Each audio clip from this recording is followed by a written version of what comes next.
के पितृपक्ष श्राद्ध में आने वाली इंदिरा एकादशी की व्रत कथा लेकर आए हैं। एक समय भगवान श्री कृष्ण से युधिष्ठिर महाराज पूछते हैं, हे मधुसूदन, अश्विन मास के कृष्ण पक्ष में कौन सी एकादशी आती है तथा इसका महत्व क्या है, मुझे विस्तार पूर्वक बताएं।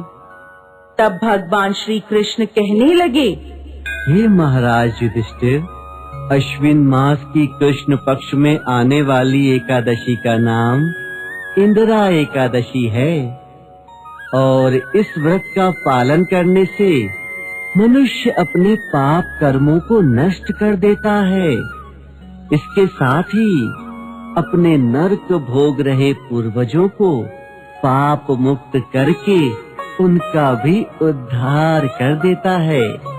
इस व्रत का पालन करने वाले व्यक्ति को अश्वमेघ यज्ञ के समान ही फल प्राप्त होता है। युधिष्ठिर, इंदिरा एकादशी के व्रत का महत्व सुनाते हुए भगवान श्री कृष्ण ने महाराज युधिष्ठिर को कथा कहना प्रारंभ किया।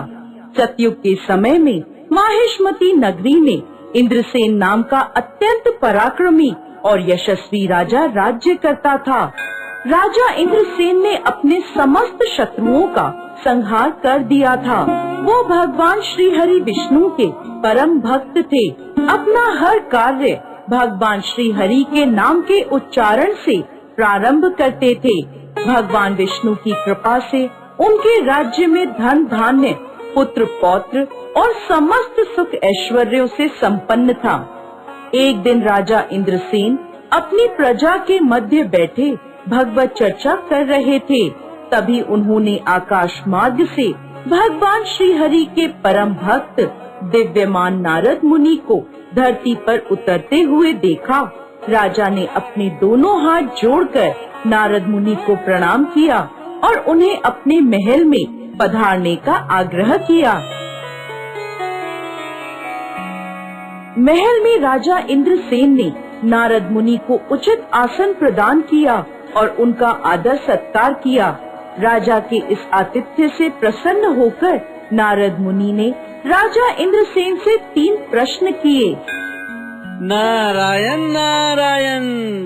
हे राजन, क्या आपके राज्य के 7 अंग कुशल हैं? क्या आप अपनी प्रजा के विषय में विचार करते हैं? क्या आप भगवान श्री हरि की सेवा के प्रति अधिकाधिक समर्पित हैं? राजा इंद्रसेन ने उत्तर देते हुए कहा, हे मुनिवर, श्री हरि की कृपा से मेरे राज्य में 7 अंग कुशल हैं। मैं अपनी प्रजा का संतान की तरह पालन पोषण करता हूँ और अपना अधिकतर समय भगवान श्री हरि विष्णु की भक्ति में समर्पित करता हूँ। हे ऋषि श्रेष्ठ, आप मुझे अपने यहाँ आने का कारण बताएं। तब नारद मुनि बोले, वो क्या है ना राजन, जब मैं ब्रह्म लोक से यम लोक में पहुँचा तो वहाँ मैंने यमराज की सभा में आपके पिताश्री को देख लिया। उन्हें वहाँ देखकर मुझे अत्यंत ही आश्चर्य हुआ। जब मैंने उनकी यमलोक में उपस्थिति का कारण उनसे पूछा, तब मुझे ज्ञात हुआ कि वह तो अत्यंत ही धार्मिक राजा थे, परंतु उन्होंने एकादशी व्रत का पारण समय से पहले ही कर दिया था, इसीलिए वह यमलोक की यात्रा भुगत रहे हैं। उन्होंने आपके लिए एक संदेश भेजा है। हे पुत्र, तुम नियम पूर्वक आने वाली इंदिरा एकादशी का पालन अवश्य करना, जिससे कि मैं अपने पूर्व जन्म के पापों से मुक्त होकर स्वर्ग लोक जा सकूं।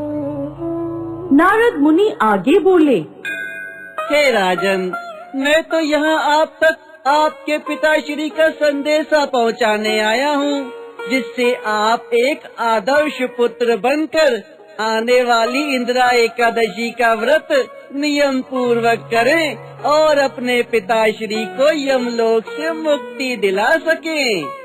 नारद मुनि की बात सुन राजा इंद्रसेन जिज्ञासा पूर्वक पूछने लगे। हे मुनिवर, इस एकादशी का व्रत और उसका पालन कैसे करूं? कृपा करके आप मुझे उसका ज्ञान प्रदान करें। तब नारद मुनि बोले, अश्विन मास के कृष्ण पक्ष में आने वाली यह इंदिरा एकादशी है।